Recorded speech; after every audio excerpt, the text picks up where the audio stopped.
అనేక కాలాలుగా దాదాపు ఈ విషయాన్ని మేము 10 సంవత్సరాలుగా చెప్తున్నాము. ఇప్పుడు చిట్ట చివరికి మనము వచ్చేశాం. అన్ని పేపర్లు, టీవీల్లోనూ గత వారంలో వచ్చినటువంటి ముఖ్యమైన వార్తలు మీరు చూడండి. 3 ముఖ్యమైన విషయాలు మాట్లాడడం జరిగాయి. ఆ 3 ముఖ్యమైన విషయాలు మీరు ఎలాగ తీసుకున్నారో తెలియదు. అయితే ఈ 3 ముఖ్యమైన విషయాలు లోకమే ఎంతో భయపడుతూ చూస్తూ ఉన్నారు. అందులో మొదటిగా గ్రీన్లాండ్ దేశములో ఆ కొండలో ఆ ఎత్తైన శిఖరం పైన వర్షం కురిసింది. ఏంటండి ఇది సాధారణమైన విషయమే కదా అన్నట్టయితే మీరు వెబ్సైట్కి వెళ్ళి చూడండి. నా దగ్గరున్న సమాచారాన్ని చెప్తాను, మిగతాది మీరు కూడా వెళ్ళి చూడండి.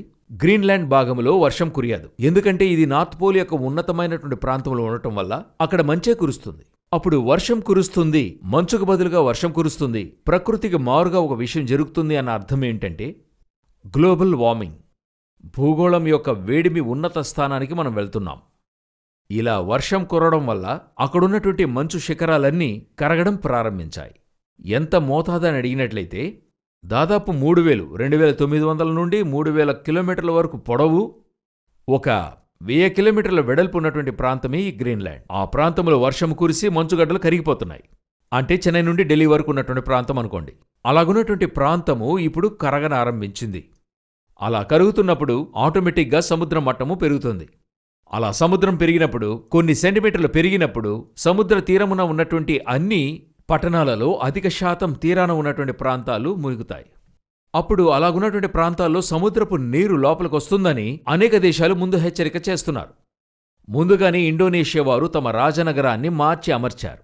ఇలాగా కొన్ని కార్యాలు జరగనారంభించాయి. ప్రభువు చెప్పినట్టుగానే భూమి మీద సముద్ర తరంగముల ఘోషల వలన కలవరపడినా అని చెప్పినట్టుగా లూకా సువార్త 21:25లో ఆ తర్వాత చాలా ప్రాముఖ్యమైనది భౌగోళిక ఉష్ణోగ్రత, గ్లోబల్ వార్మింగ్. ఇప్పుడు కూడా సమీపములో ఈ వార్తను మీకు అందించబోయే 3 రోజుల క్రితం కూడా లోకనాయకులందరూ కలిసి మాట్లాడుకున్నారు.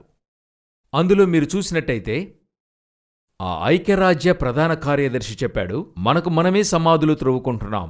ఎందుకు? విప్లవం విప్లవం విప్లవం అని చెప్పినదల్లా ఈనాడు విప్లవం కాదు, ప్రమాదకరమైన పరిశోధన అని తేల్చబడింది. పారిశ్రామిక విప్లవం అని చెప్పబడిన ఫ్యాక్టరీస్ అన్నీ ఈనాడు కార్బన్ డయాక్సైడ్ మరియు కాలుష్యంగా బయటికెళ్లి ఒక పట్ల చెట్లను నరికి ఆ చెట్లు కొట్టబడిన ప్రాంతమంతా ఫ్యాక్టరీస్గా మార్చి ఆ ప్రాంతంలో రోడ్లు వేసి అక్కడ వాహనాలు నడిపి కార్బన్ డయాక్సైడ్ని బయటకు వదిలి మీథేన్ బయటకు వదిలి ఈనాడు మనకేమైంది? కార్బన్ డయాక్సైడ్ పైకి వెళ్లి మరలా భూమికి వస్తుంది. కార్బన్ డయాక్సైడ్ లెవెల్ పెరిగిపోయింది, ఆక్సిజన్ లెవెల్ తగ్గింది, ఒక ప్రక్క కార్బన్ డయాక్సైడ్ లెవెల్ పెరిగింది.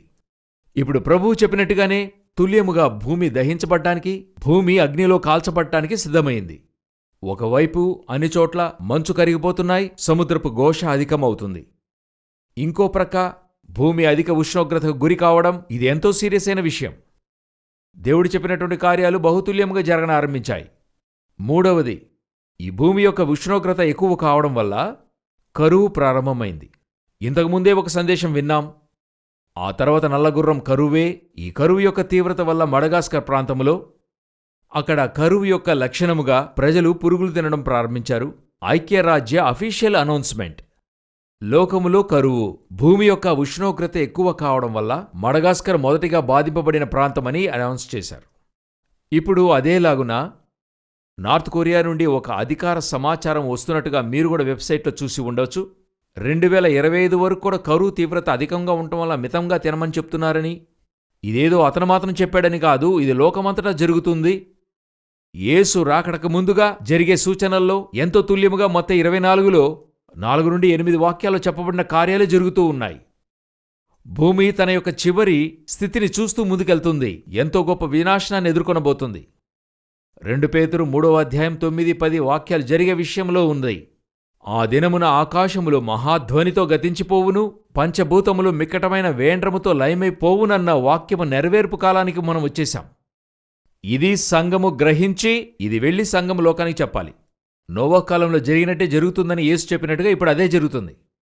దాదాపుగా నోవాహు రావడానికి 600 సంవత్సరాల ముందు హానోకొచ్చి లోకము నాశనమవుతుంది అని చెప్పి ప్రసంగించాడు. ప్రభువు తన 1000 పరిశుద్ధుల పరివారముతో భూమిని తీర్పు తీర్చుటకు వచ్చునని ప్రకటించాడని యూదా 14లో ఉంది. హానోకు ప్రవచించాడని అతను చెప్పి వెళ్ళిన తర్వాత దాదాపు 600 సంవత్సరాల తర్వాత నోవాహు ఇదే కార్యాన్ని చెప్తున్నాడు. నీతిని ప్రసంగించిన నోవాహు ఓడను సిద్ధము చేసి లోకము నశిస్తుంది, రండి రండి అని చెప్పాడు. ఆ రోజు జనులు చెవియొగ్గలేదు, జంతువులు చెవియొగ్గాయి. ఈరోజు చూడండి, జంతువులకున్న జ్ఞానం మనుషులకు లేదు. జంతువులు నాశనాన్ని గ్రహించాయి, మనుషులు గ్రహించడం లేదు. ఒకచోట వినాశనాన్ని గ్రహించినా మృగాలు మరో చోటికెళ్తున్నాయి. మనిషి ఆ వినాశనానికి బలి అవుతున్నాడు.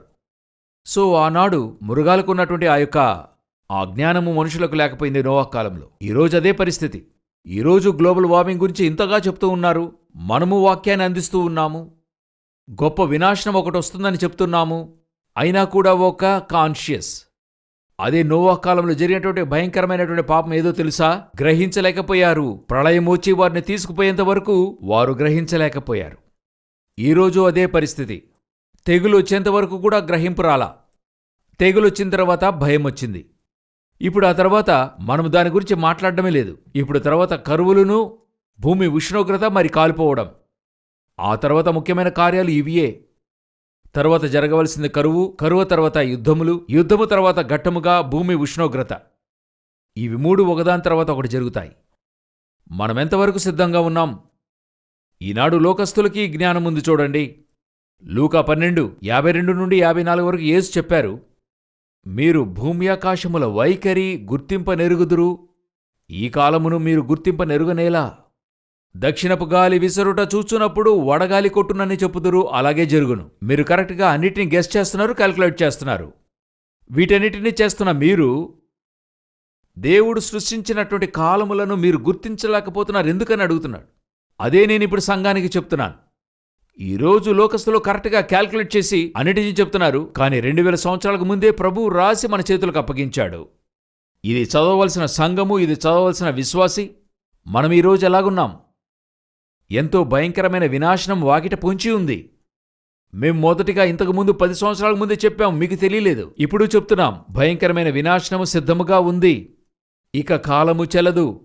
ఇందులో నుండి కాపాడగలిగినటువంటి ఏకైక వ్యక్తి ప్రభువైన యేసుక్రీస్తు మాత్రమే. విజ్ఞానము ఒకవైపున ఓడిపోతుంది, వైద్యము ఒకవైపున ఓడిపోతుంది, మన పరిశోధనలన్నీ ఒకవైపున ఓడిపోతున్నాయి. ప్రకృతికి ముందు నిలవబడలేమంటున్నారు. ప్రకృతిని సృష్టించిన దేవుని ముందు అస్సలు నిలవనేలేము. Each and every technology, medicines, inventions, everything will come to an end. యేసుక్రీస్తు ఒక్కరే చెప్పిన మాటలు అంతం వరకు నిలిచి ఉంటాయి.